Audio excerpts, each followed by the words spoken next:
دوای مانگێک لە پشوو دانیشتەکانی خولی پاییزەی پەرلەمانی کوردستان دەستی پێکردەوە.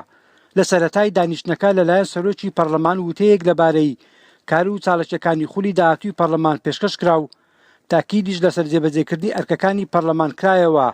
دواتر بەرنامەکاری پەرلەمان خوێندرایەوە کە لە 2 بەرگا پێکهاتبوو.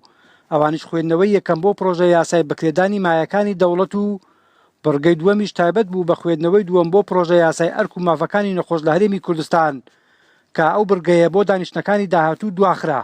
دیارە دانیشتنی ئەمڕۆ بۆ کردنەوەی خولی پاییزەی ساڵی دووەم بوو. دیارە بەرنامەکان کە پێشتر باسمان لێکردن دوای وتاری سەرۆکی پەرلەمان پرۆژە یاسای مافۆرکی نەخۆش و فرۆشتن و بەکرێدانی قاڵەکانی دەوڵەت.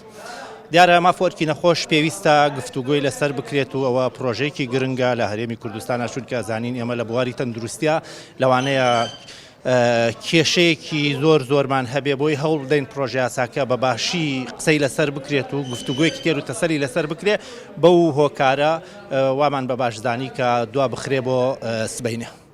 هەر لە میانەی کردنەوەی خولی پاییزەی پەرلەمان فراکسیۆنی یەکێتی نیشتیمانی کوردستان لە کۆنگرەیەکی ڕۆژنامەنووسیدا پلان و بەرنامەی خۆی بۆم خولە ڕاگەیاند و تاکیدی لەسەر چارەسەرکردنی کێشەکانی خەڵکی کوردستان کردەوە بە تایبەتی ئەوەی پەیوەندی بە کێشە داراییەکان و دابەشکردنی موچەی فەرمانبەرانەوە هەیە. ئێمە ڕوونکردنەوە لەسەر ئەو خاڵە ئاساسی و جەوهەریانە بدەین کە فراکسیۆنی یەکێتی نیشتیمانی کوردستان بە ئەولەویەتی خۆی بە گرنگی زانیە لە مۆرزا ئێمە بە وردی کاری لەسەر بکەین.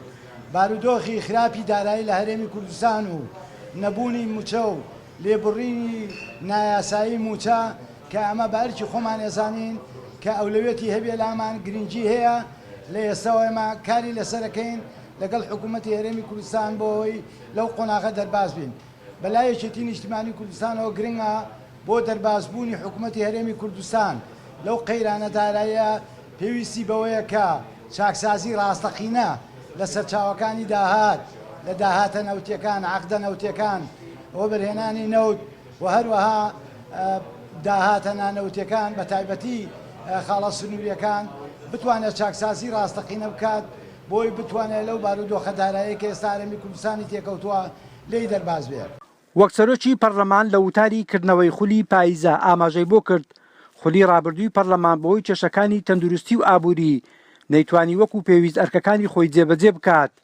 ڕاشی گەیان ئەوان هەوڵ دەدەن لەم خولا قەرەبووی ماوەکانی ڕابردوو بکەنەوە. تا عەبدوڵڵا گەلی کوردستان هەولێر.